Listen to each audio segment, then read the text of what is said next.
Bharatiya Janata party का एक ही मुद्दा है। लोकसभा चुनाव में जब 400 की जगह 240 पे अटक गए आकर, अब वो सिर्फ राहुल गांधी जी को टारगेट करने का काम कर रहे हैं।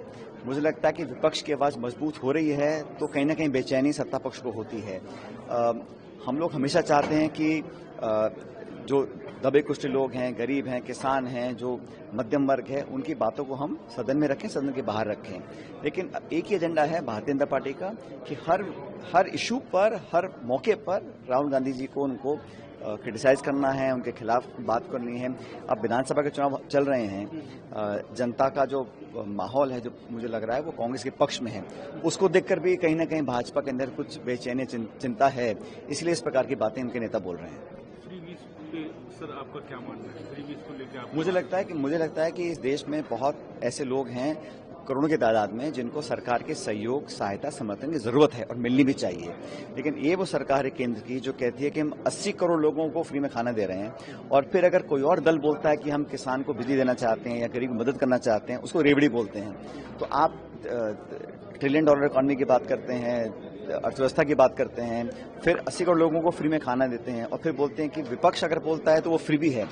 आप खुद दें तो वो सही है, कोई और अगर वादा करता है उसको रेवड़ियां बोला जाता है। तो ये दोहरा मापदंड है, ये सही नहीं है।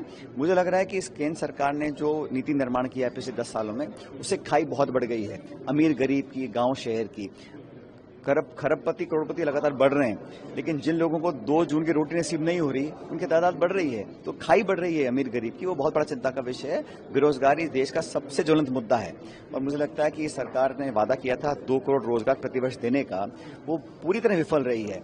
और उसी का परिणाम है कि आज जनता में गहरा संतोष है, खासकर युवाओं में, जो शिक्षित नौजवान हैं, लड़के लड़कियां हैं, उनको नौकरियां मिल नहीं रही हैं। तो सरकार की पॉलिसी फेलियर है कि रोजगार उपलब्ध कराने में बिल्कुल नाकामयाब रहे हैं। किसानों को लेकर सर आपका क्या मानना है? वो प्रोटेस्ट पे बैठे हुए बहुत दिनों से, आप बोल रहे थे किसानों की आवाज सुनने वाला इस सरकार में कोई है ही नहीं।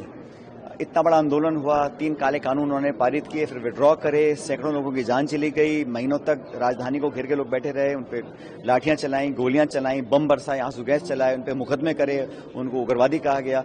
इस तरह का बर्बरता वाला जो व्यवहार किसान के साथ कर रहे हैं, उसका खामियाजा भाजपा को भुगतना पड़ेगा।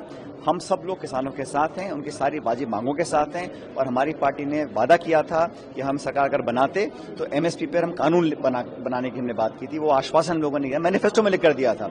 आज भी सरकार किसान की मदद करने से परहेज करती है, और हमारे अन्नदाताओं का